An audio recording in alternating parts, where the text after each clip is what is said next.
Okay, yeah. So yesterday's class we discussed about deflections in beam subjected to transverse loads. So we had distributed loads acting on the beam or point loads acting on the beam. So we want to calculate what is the deflected shape and what is the deflected shape and what is the quantity, by how much amount the deflection is happening. So what we did, we developed a differential equation relating the deflection with the bending moment. So the differential equation is d square y by dx square is m by ei.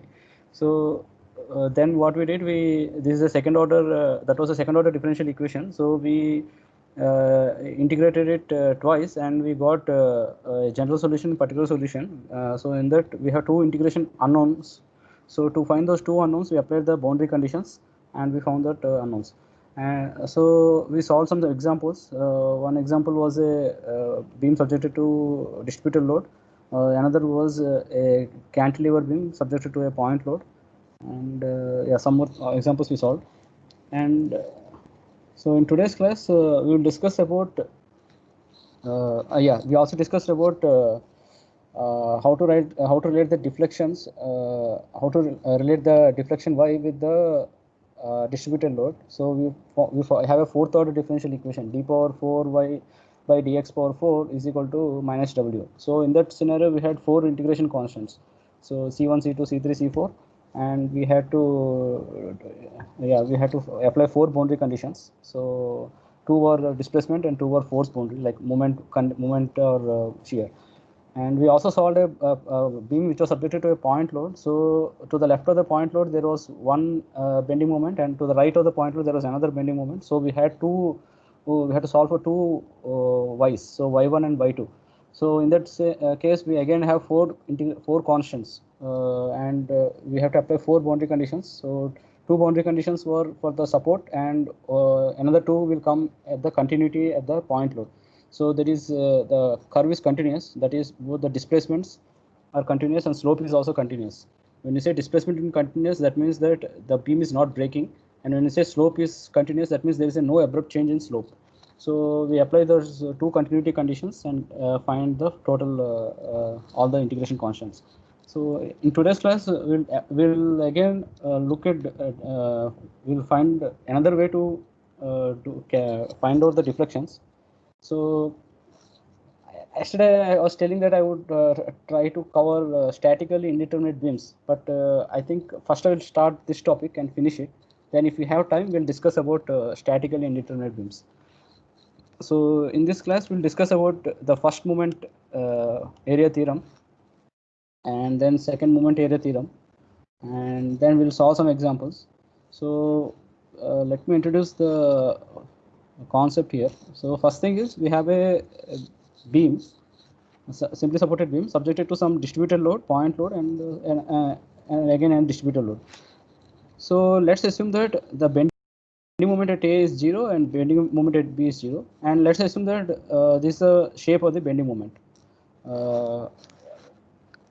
So what we have, we can sketch the deflected shape. So under the action of these loads, the beam will bend in the downward direction and it will have sagging curvature. So that sagging curvature is shown here. And what we can do, we can identify 2 points C and D on the beam, and the so after deflection, the points C and D are here and here. So what we have at C, we can draw a tangent to the deflected curve, and that tangent will make an angle theta C with the horizontal. And at D, we can draw a tangent to the curve, and that tangent angle theta D with the horizontal. So what we have here, we can extend the tangent at D so that it will intersect the tangent at C. So that scenario we are showing here. So the tangent at D is intersecting the tangent at C. So what is happening? There is a change in slope from point C to point D, and that we are denoting by theta D slash C. So the change in slope is this angle theta D comma C. So we want to find what is this theta D comma C from the bending moment. So what we do, we have here a curve. and this point P, at point P, the radius of curvature is rho. So we can draw a circle which will intersect this point P, and this curve will be tangent to that circle. And we move along the curve by a small distance, so that arc length is ds, and we reach the point P prime. So from P to P prime, the change in slope is d theta. Okay, so what we have is a relation between the arc length ds and the rho. So we know this angle is d theta. So this curve will subtend an angle of d theta at the center. So this we have done in engineering mechanics. So yeah. So this is again d theta. The angle subtended at the center is d theta. So we can relate the arc length with the radius of curvature rho. So that equation is rho times d theta is equal to ds. So what we can do, we can send the rho to the left and right hand side. So d theta is ds by rho. So we are dealing in this all these problems. We are making one assumption that the deflections are there, right? These deflections have very small slopes. That means theta c is very small value. Theta d is also very small value. It is very much less compared to 1. When you express in terms of radians, it is a very small quantity. So this entire curve, the slope is very negligibly, it's very negligible, very much less than 1. So in that case, what we can have is this ds quantity, we can take it, approximate it to be equal to dx, the projection onto the horizontal. Okay, so ds is approximately equal to dx. So we are dealing with very small slopes. If we are not dealing with small slopes, then it will be a different problem. So for this case, we are dealing, ds is, we can take it approximately equal to dx. So then what will happen, we can send the ds term to the left hand side, and we can replace ds with dx. So it will be d theta by dx is equal to 1 by rho. Okay, so and this 1 by rho is m by a, which is the bending. This was obtained from that stress analysis in beam. So 1 by rho is m by a. Okay, so we have now that equation d theta by dx is equal to m by ea. So what we can do, we can send the dx term to the right hand side. So d theta is m by a dx, and m by a dx. Yeah. So we can now integrate it. We want to find the change in slope between c and d. So we can integrate it from point c to point d. So when you do the integration from c to d theta, on the right hand side we have to move from xc to xd. So we have to move from this coordinate to that coordinate. So that is what we have, xc to xd, m by a dx. So when you integrate d theta, you get theta. So theta d minus theta c is equal to integral m by ei dx from point c to point d. So what it means is the change in angle between point D and point C, that is a change in slope between point D and point C, is equal to the integral m dx by m by a dx. So what is m by a dx? So let's say we had the bending moment. Let's divide the bending moment by ei. Ei is the flexural rigidity. So we get another curve. Okay, so what this m by a dx means is that we are taking the area under the m by a curve between point C and point D. So that is this green color shaded area, and that value is equal to the change in slope between point A and point C. Okay, so this is the first moment area theorem. The change in slope between point A and point C is equal to the area under m by a diagram between C and D. So this is the first moment area theorem. We'll solve some examples later when then we can implement this theorem.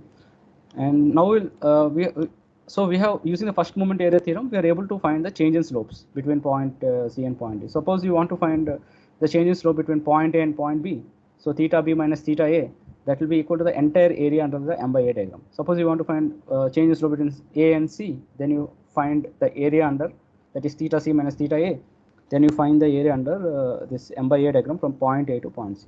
So that is the simple illustration. Okay, so let's moment area theorem. So we have calculated the slopes. Now we'll look into the deflections. So to understand that, let's look at the deflected shape. So the deflected shape, we are identifying 2 points on the deflected curve. So C and D. And what we do, we take 2 points P and P prime. P and P prime are very close to one another. So let's say the distance be x, and P is located at a distance of x1. Okay. So P is located at distance x1, and we move a small distance dx amount to the right, and we find the point P prime. Now what we do, I think I should have introduced in a different way. Okay, that's fine. Yeah, that is fine. This setup is okay. So we have this deflected curve, and at D, so we have point C and point D on the curve. At D, we draw a tangent to this curve. Okay, so the tangent is indicated by this line. And then from C, we draw a vertical.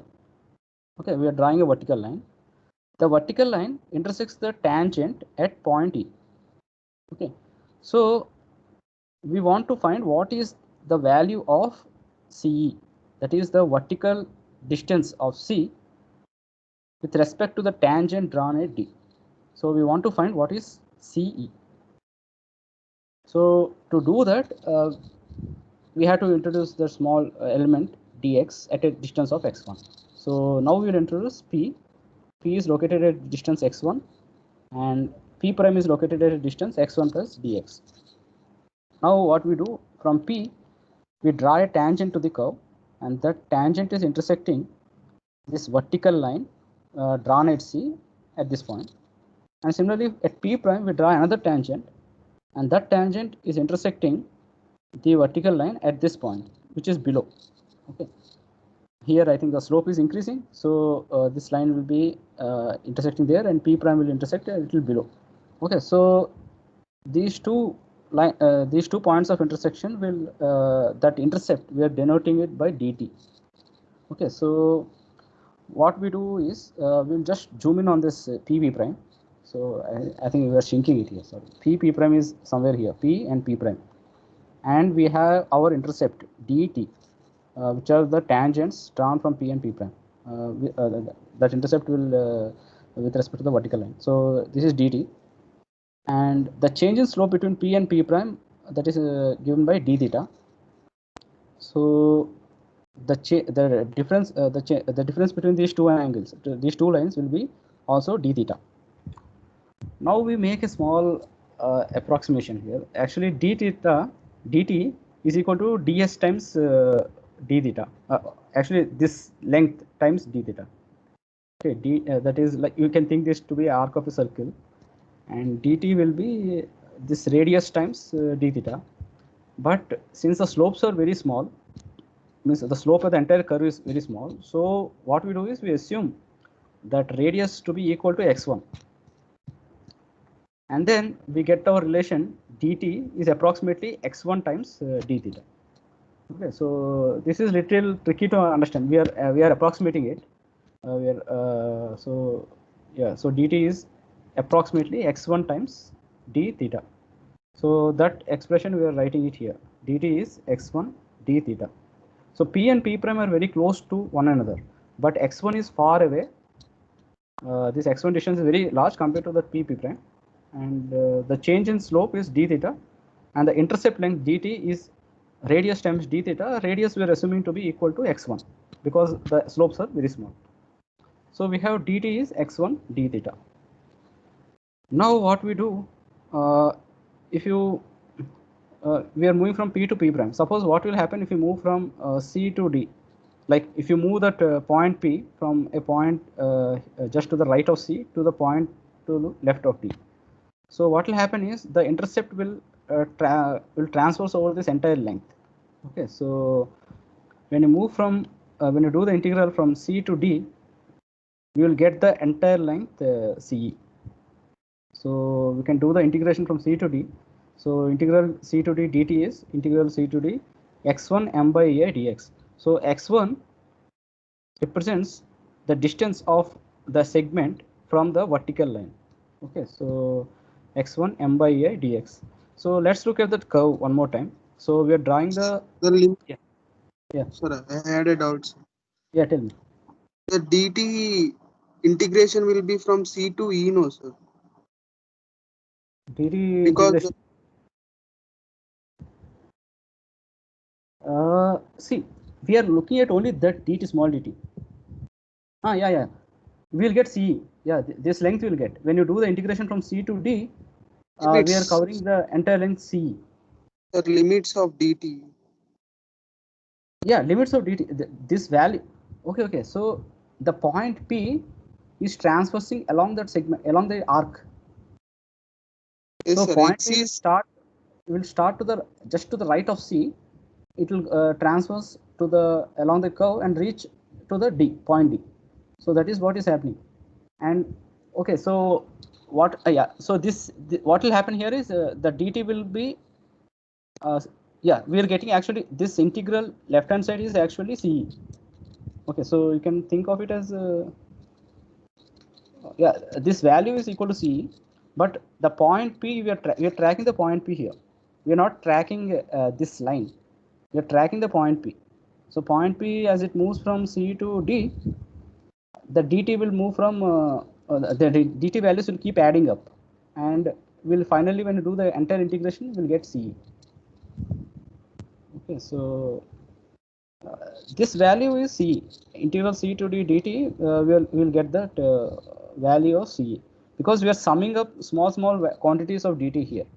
As point yes, P sir. moves Summing from, from C to E, no, sir. We are summing up. yeah, this value is C. Then the integration limit should be from C to E, no, sir. The point P is moving from C to D, Yes, sir. right? Point But P is here this, see, P is not moving from this point to here. The point P is moving from C to D. We are calculating dt, but we are tracking the point P. Okay, so dt value is obtained from that. Yeah, when you sum up all those values. Okay, so anyway, what the main take home point is that this value is equal to C. That I agree. Yeah, this value is C. So on the right hand side, you have to be carefully looking at this x1. X1 is the distance of P from C, from this vertical line. Okay, so we can come back to this M by A diagram. So what this integral means is that we are taking M by EA dx. So we have our P and we have our segment at small distance we have our P prime. So this area is a shaded area is M by A dx, and what we are taking is we are integrating it. We are multiplying with x1. So we are multiplying with this distance. That is the distance of this segment from point C. Okay, so what it effectively means is that we are taking the movement of this area under CD with respect to point vertical line at C. Okay, so we are taking the first moment of M by EI with respect to the point C. So x1 represents actually x distance of the segment from the point C. Okay, so we have our second moment area theorem. What it says is that the vertical deviation of C with respect to tangent at D. So the vertical deviation. So this is the tangent at D, and the vertical deviation is CE. So the value of CE is equal to the first moment of M by EI diagram between C and D with respect to vertical axis passing through C. So we just have area moment means x1 will not be there, it will be mdx by a. When we say first moment, we have to multiply with the x term, and the x distance is with respect to the point C. So the first moment of M by A diagram between C and D with respect to the vertical axis passing through C. So this is the second moment area theorem. So this is a little tricky. If you think carefully, right, why should radius be approximated to x1? You can counter it. Yeah, why should we approximate to x1? Suppose if dy by dx is very large, then we cannot do that, right? We'll have some cos theta, we'll have to track the actual theta component at P. So theta of P will be there, and then we have to project the x, it will be x1 by cos theta P, and dt will be x1 by cos theta P d theta. Okay, but in this problem, in this entire analysis, we are approximating the slope of this deflected shape to be very small. So that's why we are writing instead of r d theta, we are writing x1 d theta. So we are taking the moment of this area, first moment of area with respect to this vertical line drawn at C. Okay, so we are with respect to this C, we are finding the moment area moment. So we can do it in a simplified way. What we can do, this integral, we can express it as in this fashion. So we can calculate the area under the curve, find the centroid of that area between C and D. This is a centroid. Distance of the centroid with respect to the C. Okay, so the distance is x1 bar. So we can express this length CE as area under the curve times x1 bar. Okay, area between C and D times x1 bar. Okay, so here we are introducing one term TC by D. Okay, let's discuss what it means. So this is the vertical TC by D represents that vertical deviation of point C with respect to a tangent drawn at point D. So that is what it means. TC by D means C represents the point where you are drawing the vertical line, and D represents the point where you are drawing the tangent. And TC by D represents the vertical deviation of the point C where you are drawing the vertical line to the tangent drawn at point D. Okay. And when you're finding the area moment, we are multiplying with x1 bar. X1 bar represents the distance of the centroid with respect to the vertical line. Means we are drawing the vertical line here. So we have to find the distance of the centroid with respect to the place where we are drawing the vertical line. So we have to find with respect to C. Okay, so we are calculating this x1 bar there. So this is a form of this second moment area theorem. Okay. See, I have been learning it from maybe 2013, I think, because I had doing something else during that time. So there I learned it, but still it's tricky to understand because of this approximation that x1 d theta is dt. That is a little tricky thing to understand. Okay, so probably the only way we have to think of it maybe that we should solve a problem where the slopes are very large and find the moment area theorem for those problems. Then we can come back to, we can approximate small slopes and then we can get this derivation more easy. But maybe we can do it some other time. Yeah. So let's come back to this diffracted curve. Suppose we want to find, we can apply this moment of area theorem in different fashion. Let's draw the tangent at C, and let's calculate what is the, and let's draw the vertical line at D, and let's calculate what is the distance of this point D from the tangent. So this we want to find what is this value. So according to our notation, the place we are drawing the vertical line is D, so we write it first here, and then place we are drawing tangent is C, so we write that next. Okay, so we are finding the vertical deviation of point D with respect to a tangent drawn at C. So we want to find what is this value. So if you apply the first moment area, the second moment area theorem, what we will do is, we already know the area.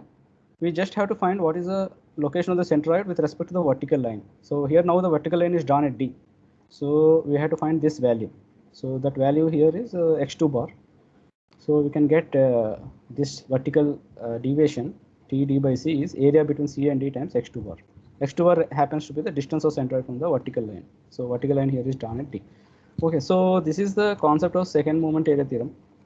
Okay, so only thing I found difficult was this part. Why should we approximate dt value to be x1 d theta? Okay, then before going to solving some examples, we'll have to do one thing. So what we are doing here when we are applying the first moment area theorem, second moment area theorem, we are finding the centroid, and then what we are doing, we are finding the centroid distance from either C or either D. Okay, so whenever we have the bending moment diagrams, the bending moment diagrams need not be always a triangle, or it need not be a rectangle. It can be parabola, it can be trapezium. So a lot more areas are there. So what we have to have on our fingertips is that we have to know the location of those centroids of those areas. So before solving some problems, let's look at some centroids of the certain areas. Okay, some standard areas, we'll look at them. Okay, this is very straightforward. We have a triangle, a right angle triangle. The base is B and height is H. Let me take a break and come.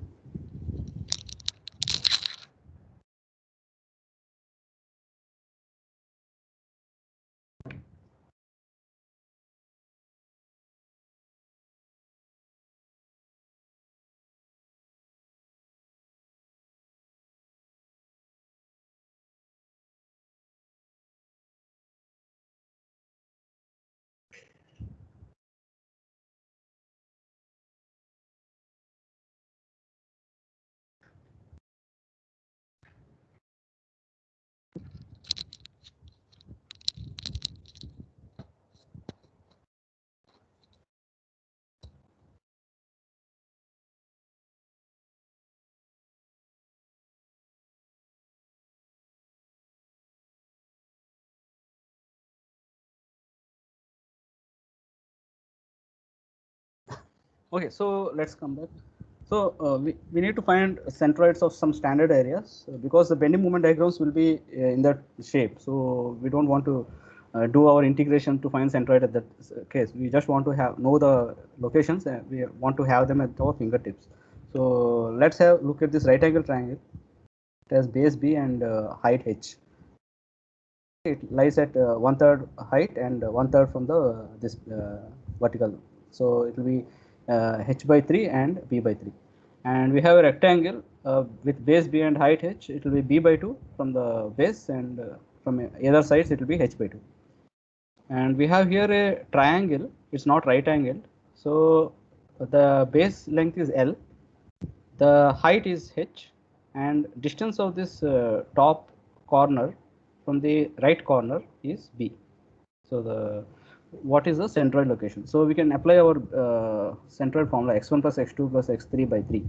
So or y1 plus y2 plus y3 by 3. So let's say the x-axis is in this fashion to the leftward direction. So this is 0 0, this is L0, this is BH. So it will be L plus B by 3. So the x coordinate will be L plus B by 3, and y will be 0 0 0 L0. So this will be h by 3. Okay, so this is the centroid location. If you look from this side, it will be L plus A by 3. Let's say this distance is A, then it will be L plus A by 3. But anyway, you can remember one formula. And here what we have is a parabolic segment. The equation of the parabola is y is equal to h of 1 minus s square by b square. So parabolic semi-segment. So here we have the vertex of the parabola. So at this vertex, the slope is 0.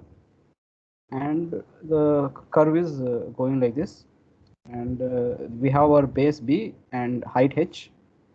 So the centroid is here. The x coordinate of the centroid with respect to this edge is 3b by 8, and y coordinate from the base is 2h by 5. Okay, so you have to remember it because you don't want to do this integration in the exams, like y dx by y dx into x by integral y dx, all that you don't want to. So you just want to remember this. So x bar is 3b by 8 from this edge and y 2h by from this edge. So we can have a general semi-segment of nth degree. So instead of x by b whole square, we can have x by b whole power n. So again, we have our vertex here. That is the slope there is 0.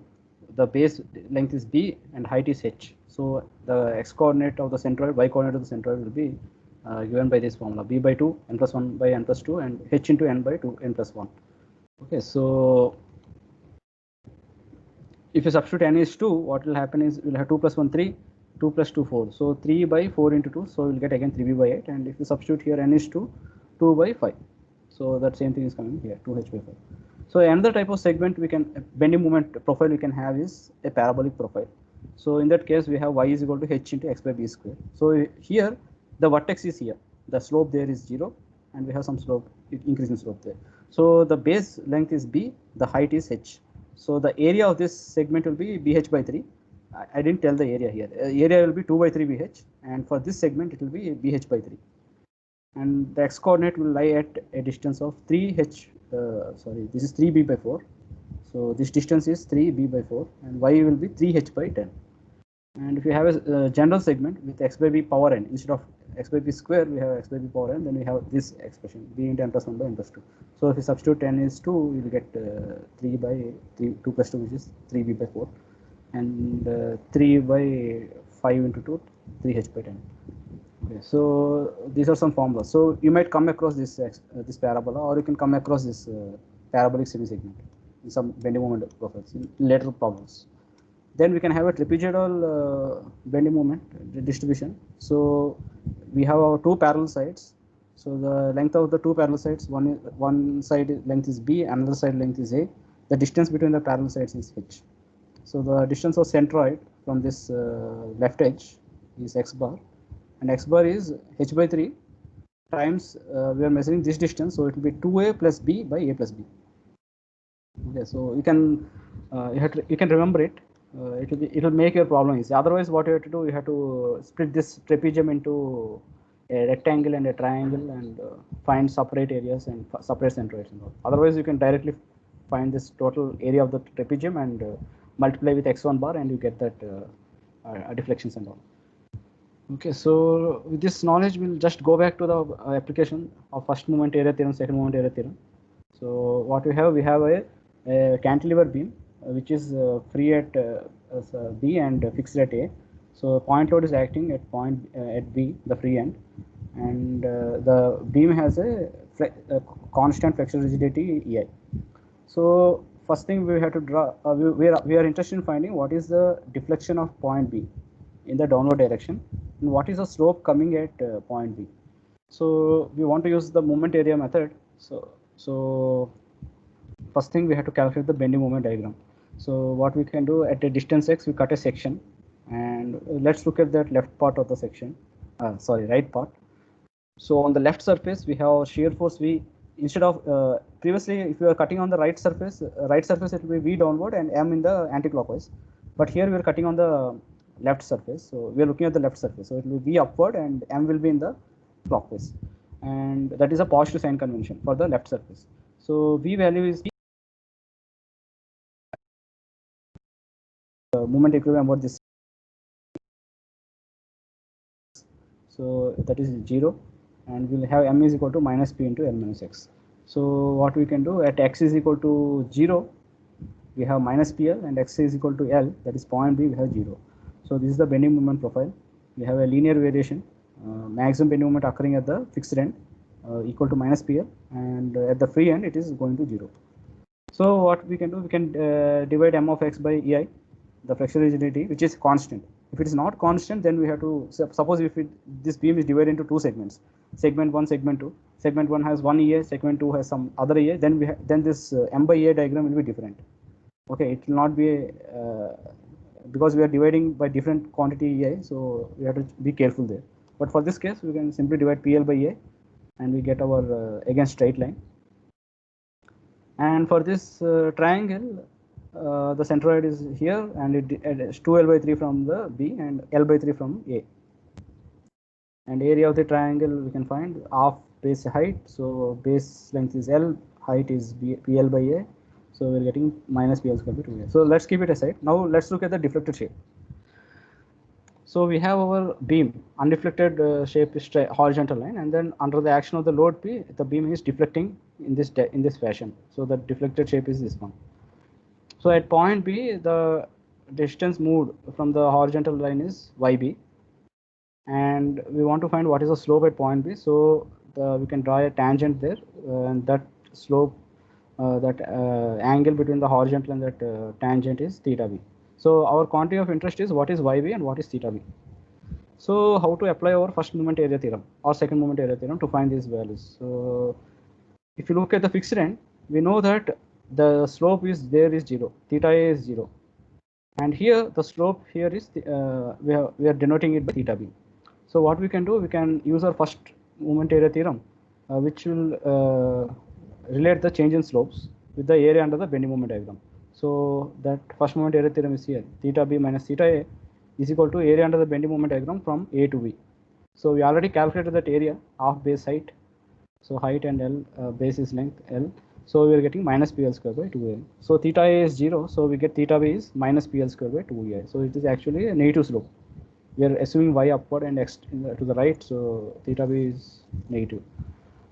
Now we want to find what is YB.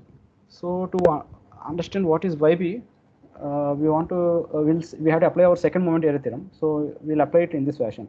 So at A, we draw a tangent to the curve. So the tangent happens to coincide with the horizontal. And at B, we draw a vertical line. Okay. So this vertical line will intersect the tangent at some point. And since the tangent is happening to be the horizontal, so this vertical deflection, a vertical deviation of the point B with respect to the tangent at A is also equal to YB. Okay. For this problem, the vertical deflection of point B with respect to tangent drawn at A is equal to YB. So we can directly apply our second moment area theorem. So what we will do, we are drawing the vertical line at A. So we want to find what is the first moment of area of this triangular area with respect to point B. So we have to calculate the area under the curve, and we have to find the distance of the centroid with respect to the vertical line, So the distance with respect to the vertical line is drawn at B, so the distance is 2L by 3. Okay, so this is our second moment area theorem. So TB by A is integral xb m of x by A dx. So that is equal to A times x bar B. So x bar B is distance of centroid from vertical line at B. So area we have already calculated, PL square by 2A, and xb is 2L by 3. So 2 and 2 will cancel out. We are getting minus PL cube by 3A. So what does this negative sign indicate? It indicates that the point B is located below the tangent. Okay, so that's why there is a negative sign. If it is a positive sign, then what will happen is that point B will lie above the tangent. Okay, so this is the vertical deviation of point B with respect to a tangent drawn at A. Okay, so the vertical deviation is downward, and it's equal to PL cube by 3A. And this is also happens to be the deflection YB for this problem. Okay, so instead of applying our differential equation and all, we can directly do our integrations and find the quantities of interest directly. So usually our main quantity of interest is that what is the slope and deflection here, because the slope and deflection will be maximum at the free end, and as you move towards the fixed end, it will keep reducing. So we can directly get the maximum slope and maximum deflection at point B using this moment area theorems. Okay, so we'll solve one more problem. Yesterday we saw this beam, simply supported beam subjected to a distributed load W, and we found what is the deflection at the center by solving the differential equation and applying the boundary conditions. So here we will apply our moment area theorems. So our quantity of interest is what is the maximum deflection occurring here at the center. So first thing we'll do, we have to find the bending moment diagram.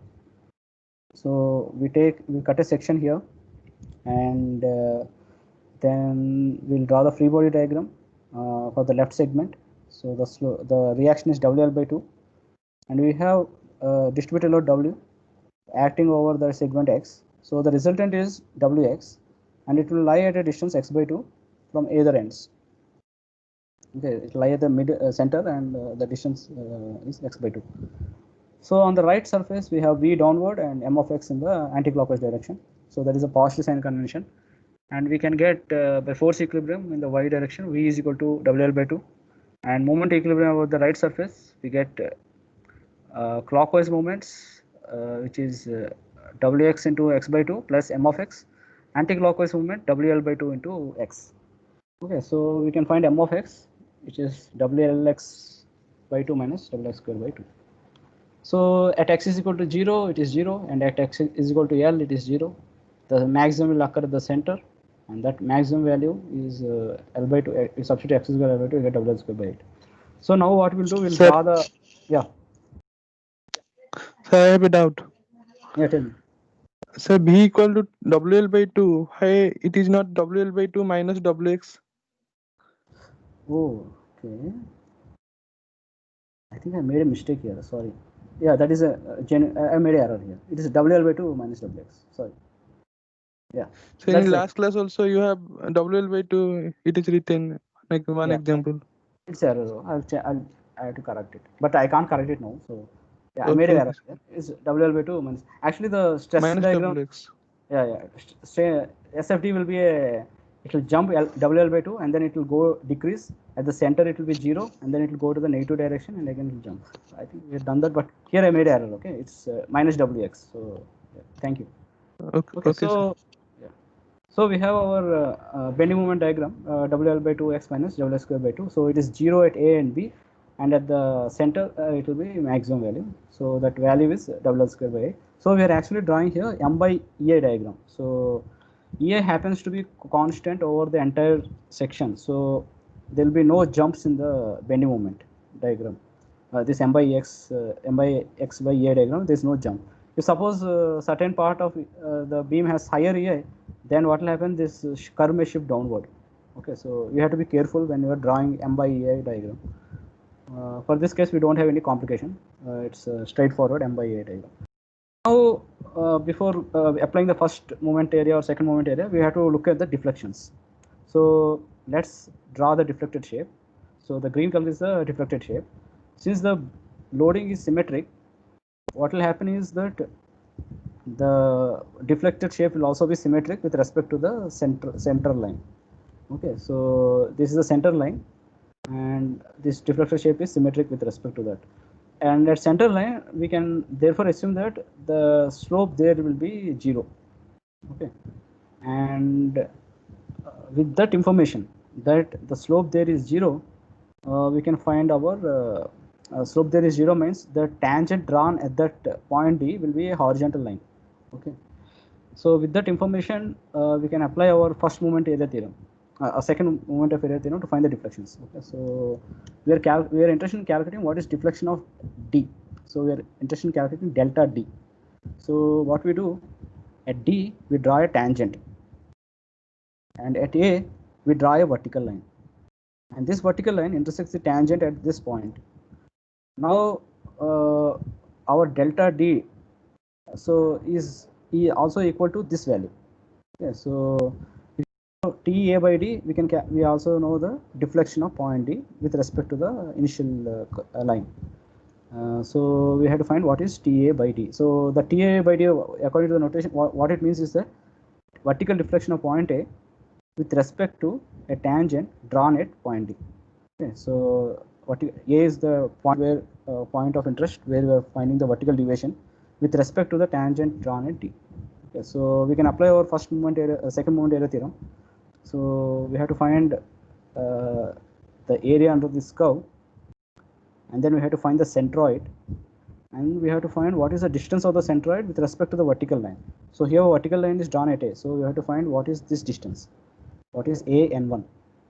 Okay, once you know AN1, we can then apply our A into X bar A. So we'll get our TA by D. So let's do that. So here we know ND value. What is ND value? Yeah. So ND X bar is 3b by 8. So from the vertical line, the distance is 3b by 8. Okay. So from this vertical line, and this distance is 3b by 8. So it will be 3AD by 8. 3 by 8 AD.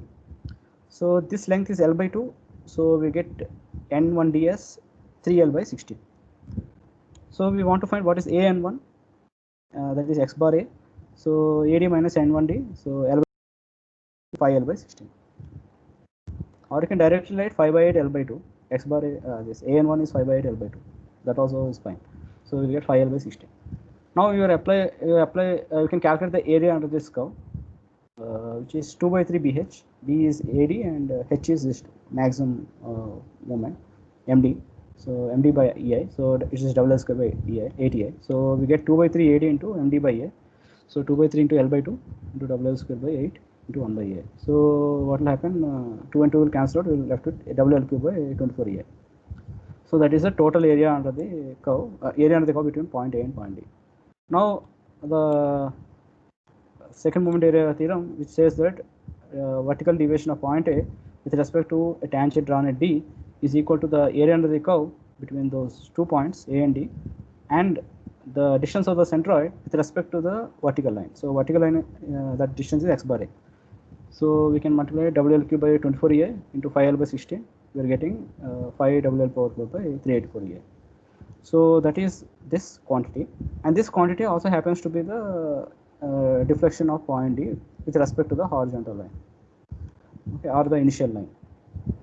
So yesterday we were solving the same problem. It involved using all the differential equation and all.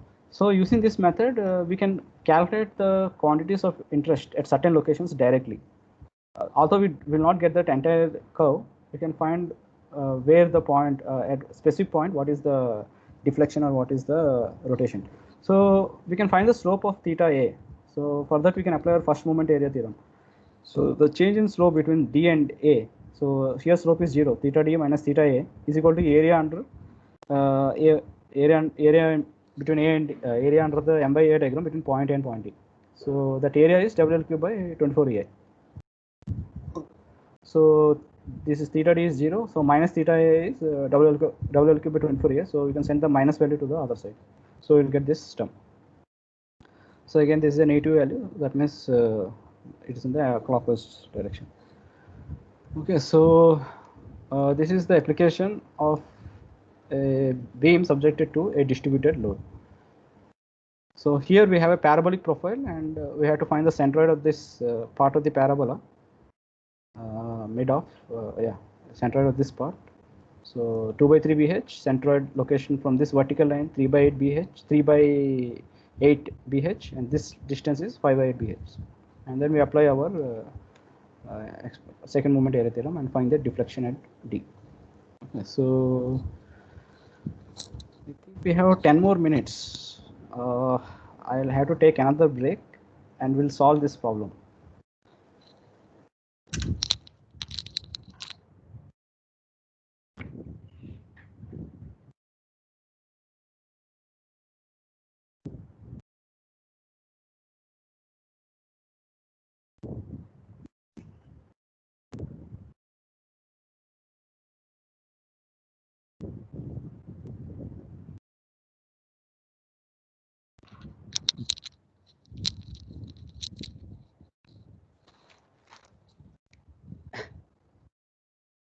So I'll spend some 1 minute. Usually, I was attending one seminar on online webinar or something. What happened is the speaker was speaking and I was listening to it for some time, and I was then browsing. I don't know how you guys are responding to my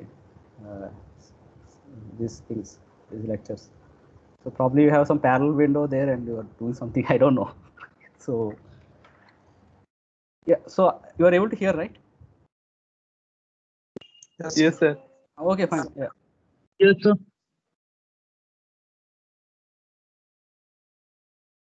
Okay, so which is free and A subjected to a distributed load between A and B. The distributed load is uniform. We have the distributed load, uniform distributed load W, and what we are asked to find what is the deflection at A, what is the rotation, what is the slope at A. So what?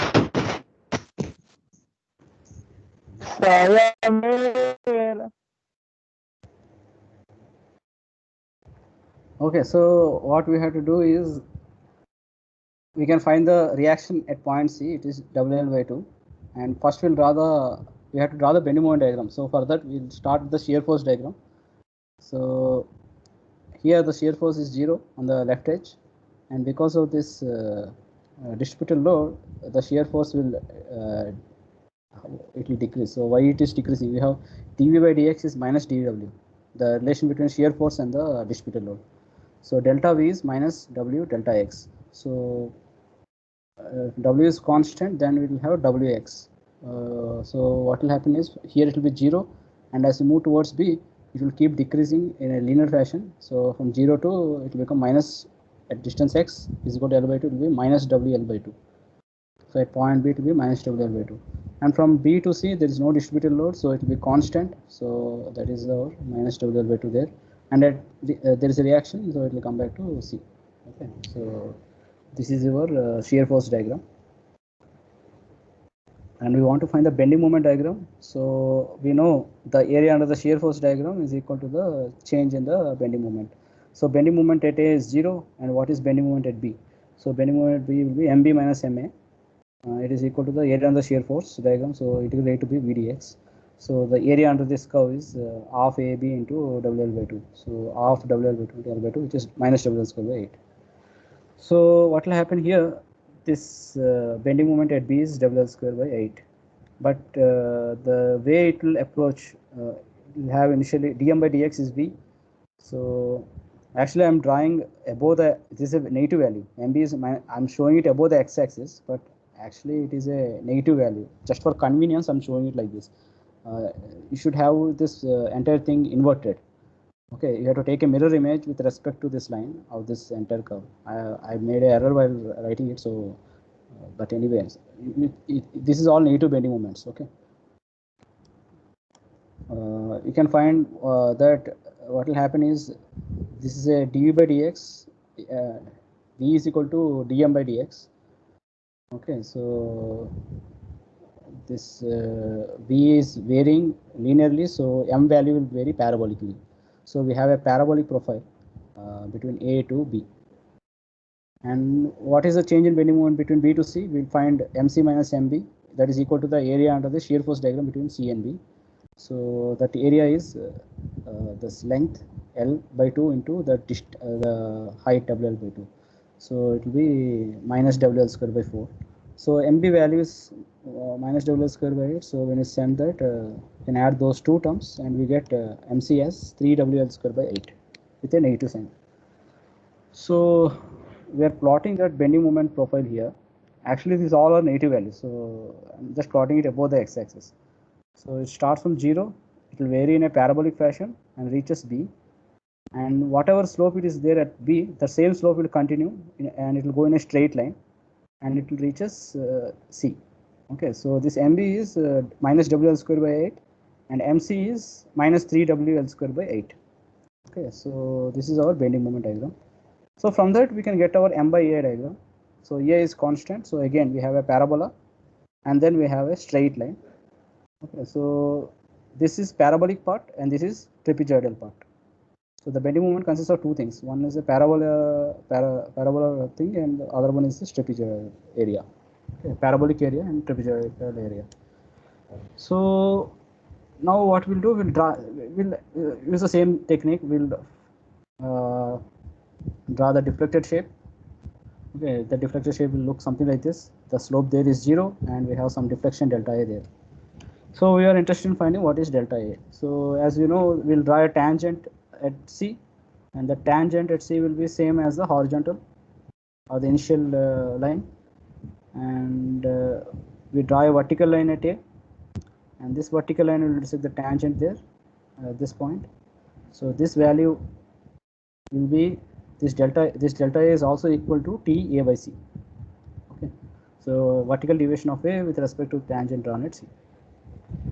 So what is this value? We found that it should be centroid of the entire area times centroid of total area under the M by A diagram between the points of interest between A and C into the distance of the centroid from the vertical line. So here vertical line is drawn at A, so we are interested in finding x bar A. So there are two areas, so we split up into two parts, A1 x1A, A2 x2A. So centroid location is here G1. So x1A represents distance of G1 from A and x2 bar A represents distance of G2 from A. And A1 represents area under the parabola and A2 represents area under this trapezium. Okay, so we want to do the calculation. So we'll do the calculation for area 1. So area 1, this is a parabola with base B, height h. So area is ph by 3 and centroid location is 3b by 4, 3 by 4b. So for this problem, AB is L by 2 and MB by A is minus WL square by 8A. And if you do the calculation, 8, 3, 24, 48. So you'll get WL cube by 48A. And distance of G1 from A, which is 3b by 4, so 3 by 4 into AB, which is L by 2, so 3L by 8. Now we look at the trapezium. Trapezium has these two parallel sides. So the two parallel sides are these are the two parallel sides, and this is the height h. So the parallel side is A, this parallel side is B. So what is the distance of G2 from this from here, from the left edge? It will be h by 3 into 2b plus A by A plus B. And here we are interested in distance location of this centroid with respect to A. So it will be AB plus this distance.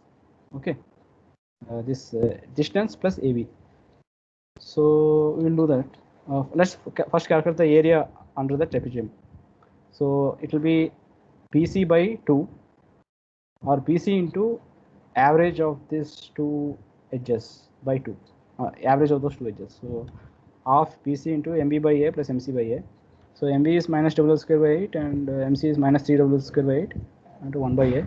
So it will be minus WL square by 2 and it will be minus WL cube by 8A. So that is the area under the trapezium. H by 2 into sum of the parallel sides, or distance between the parallel sides into sum of the parallel sides by 2. Now that x2 bar A, that is distance of G2 from A, will be AB plus this distance So AB plus that distance. So that is h by 3 into this value is MC and this value is MB. So 2MC plus MB by MC plus MB. Okay, so we do that calculation. So L by 2 by 3, 2 into 3 WL square by 8 plus WL square by 8 by 3 WL square by 8 plus WL square by 8. So we are cancelling out WL square by 8. So we'll get 7L by 24 plus L by 2, we'll get 19L by 24. Okay, so finally we can substitute all those values in this expression, a1 x1 bar a plus a2 x2 bar a. So a1 is WL cube by 48a and 3L by 8. A2 is WL cube, area under the trapezium, WL cube by 80a, and this is 19L by 24. So 316, 316 is 48, so it remains 16 into 8.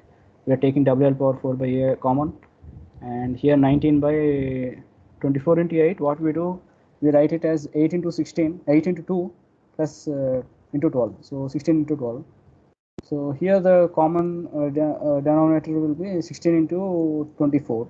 So here we multiply numerator with 3, and here we multiply numerator with 2. Okay. 16 into 12 into 2, 16 into 8 into 3. So 3 and 2 will come there. So 1 into 3 plus 19 into 2, we will get 38 plus 3, 41. So 41 WL power 4 by 384. So that is the deflection at point A. And what is the change in slope between theta C and theta A? That is the area, total area. So area under the trapezium, area under the parabola, area under the trapezium. We're adding up, we're getting theta C is 0, so minus theta A is minus 7 WL to 40 T. So theta is actually positive, and delta A is that is TA by C is negative value.